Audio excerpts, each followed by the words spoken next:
Follow किए बगैर, इस किताब को माने बगैर कोई भी इंसान जन्नत में जा ही नहीं सकता है। तुलसीदास जी ने आसान हिंदी में जो संग्राम पुराण के अंदर जो श्लोक नकल किया है, जिसमें ये बताया गया है कि जब तक दुनिया में कुरान बाकी रहेगा और मोहम्मद सल्लल्लाहु अलैहि वसल्लम की इताअत कोई इंसान नहीं करेगा, तब तक वो पैराडाइज में, तब तक वो जन्नत में जा ही नहीं सकता। हमारे भाई आसान हिंदी में लिखा है, जिसको मैंने याद किया है, मेरे पास हवाला मौजूद है। यहाँ न पक्षपात कुछ न राखूं, वेद पुराण सत सच भाकूं, देश अरब भरग लता सहाय, सोतियल भरम गत सुनो भगुराए, राजनीति भव्य प्रीति दिखावे, आपन मत सबका समझावे, तब तक सुंदर मध्य कोया, तब तक सुंदर मध्य कोया, बिना महामद पार न होया, तब सुंदर निर्माण न होई, तुलसी वचन सत सच होई। इस श्लोक में तुलसीदास जी कहते हैं, यहाँ न पक्षपात कुछ न राखो, यहाँ मैं किसी की तरफदारी, किसी के फेवर में नहीं बोलूँगा, वेद पुराण सत सच बाकू, बल्कि हमारी किताबों में जो वेदों में लिखा होगा मैं उसको लोगों में सही सही बयान कर दूंगा। देश अरब भरग लता सहाय, जो आखिरी नबी आएंगे वो अरब मुल्क के अंदर आएंगे, सोतियल भरम गत सुनो घगुराए, वो आखिरी नबी अंतिम महर्षि अनहोनी बातें बताने वाले होंगे, वो मौजज़े दिखलाने वाले होंगे। अल्लाह के नबी से ज़्यादा मौजज़ा दुनिया में किसी ने नहीं दिखाया है। राजनीति भव्य प्रीति दिखावे, वो अंतिम महर्षि लोगों में राजनीति करेगा, जहाँ शक्ति का मामला रहेगा वहाँ शक्ति का मामला करेगा, जहाँ नरमी का मामला रहेगा वहाँ नरमी का मामला करेगा। अल्लाह के नबी ने जहाँ शक्ति का मामला आया वहाँ शक्ति की, जहाँ नरमी का मामला आया वहाँ नरमी की। एक सहाबी आते हैं, बुखारी की रिवायत है, अल्लाह के नबी सल्लल्लाहु अलैहि वसल्लम के पास आते हैं और आने के बाद कहते हैं कि अल्लाह के नबी मैं तो हलाक हो गया, मैं तो बर्बाद हो गया। कहा क्या हुआ? कहा अल्लाह के नबी मैं रोजे की हालत में अपनी बीवी से मिल बैठा, मैं रोजे की हालत में अपनी बीवी से मिल बैठा। अल्लाह के नबी ने कहा कि ये तुमने क्या कर दिया, बहुत बड़ा जुर्माना अदा करना पड़ेगा।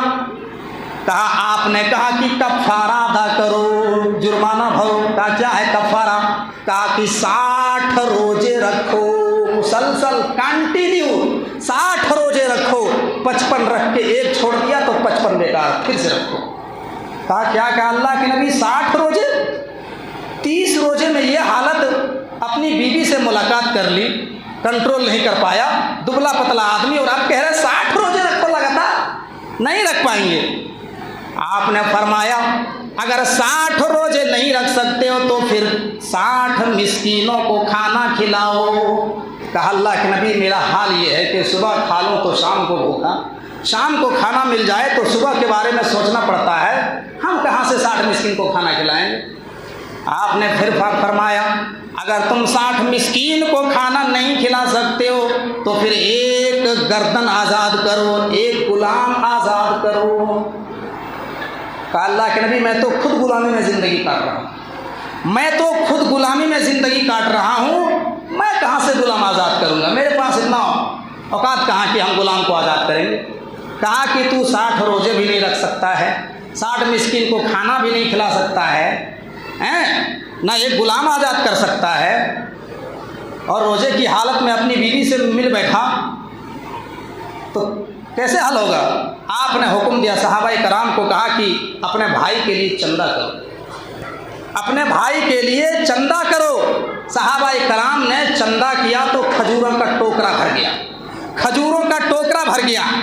अल्लाह के नबी सल्लल्लाहु अलैहि वसल्लम के पास लाया गया। आपने कहा कि ये देखो तुम्हारे भाइयों ने चंदा करके दिया है, ये खजूरों का टोकरा ले जाओ और अपने गांव में जो तुम्हारे मोहल्ले हैं, तुम्हारे गांव में जो सबसे ज़्यादा गरीब गुरबा लोग हैं, उन लोगों में तकसीम कर देना, उन लोगों में बांट देना, तुम्हारा कफ़ारा अदा हो जाए। वो आदमी कहता है अल्लाह के नबी पूरे गांव में हमसे ज़्यादा गरीब कोई है ही नहीं। अल्लाह के नबी ने कहा अरे जाओ तुम ही खा लो और अपने घर वालों को खिला दो, तुम्हारा कफ़ारा अदा हो जाए। तो जहाँ नरमी का मामला आया तो आपने इतनी नरमी की, इतनी नरमी की।